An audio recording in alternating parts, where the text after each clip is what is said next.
Hello everyone, welcome to this other edition of the press review on JDC Plus TV. You're watching the Thursday, July the 30th, 2020 edition, which we open with The Voice Weekender. The paper carries as main headline, Biya chases magistrate into Amba, to talk about President Biya's Monday, July 27 decision to dismiss runaway anglophone magistrate Chi Valentine Bumah and suspend his pension dues. According to The Voice, this decision credits separatists with one justice. The paper adds that the dismissed magistrate took to his Twitter account to rubbish this presidential decision and openly declared his support for the breakaway state of Ambazonia, which separatists have been trying to create since 2016. Read more on page 3 of today's edition of The Voice Weekender. We stay with The Voice to talk about the Cameroonian US doctor Stella Emmanuel,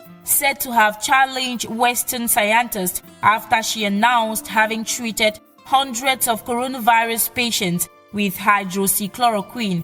The paper highlights that she launched a crusade urging medical practitioners to rise against Big Pharma. It adds that American President Donald Trump is excited over this, and responding to a question from a CNN reporter Tuesday during the COVID-19 response press briefing, said her claims on COVID-19 cure shouldn't be brushed aside. We stay in America with the Chronicle Times this time around, which says that despite allegedly embezzling money for failed Ambazonia project, Sako risked eviction from home in US over unpaid rent. According to Chambama's newspaper, the self-proclaimed president of the interim Ambazonia government, Samuel Sako, is said to be under heat over his inability to pay his house rent in the US. The paper says it has gathered on good authority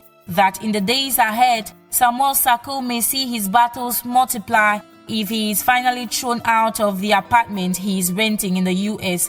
The Chronicle Times adds that for the past month, Samuel Sako has been under fire from his once bedfellows in the Ambazonia virtual dream, and that today, most of the persons with whom he was collaborating to allegedly defraud the Cameroonian diaspora of thousands of dollars, estimated in francs CFA hundreds of millions, are cursing him daily for reportedly embezzling the money. This is according to the Chronicle Times, which provides more insight in the columns of its Thursday, July the 30th, 2020 edition.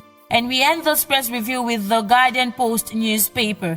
The lone English daily headlines, Atrocities in Northwest, Southwest, UN under pressure to cause freezing of separatist leaders' accounts, highlights that in a scathing report, Human Rights Watch also indicts military over excesses, though the latter is said to have fired back, indicating Human Rights Watch report is grossly biased. In effect, in a report published Monday, July 27, the global rights group Human Rights Watch called for the institution of targeted sanctions on separatist leaders and members of the military over what it considers an unending excesses within the scope of the armed conflict in the northwest and southwest regions of the country. The Guardian Post thus voices Human Rights Watch desire to see the international community act to save civilians in the two English-speaking regions from the excesses of separatists and some members of the security and armed forces. You want to read more on this appeal? Grab a copy of the Guardian Post newspaper, published this Thursday, July the 30th, 2020, and read page 2. And that does it for what the papers had to say today. Many thanks for watching. On to our next edition.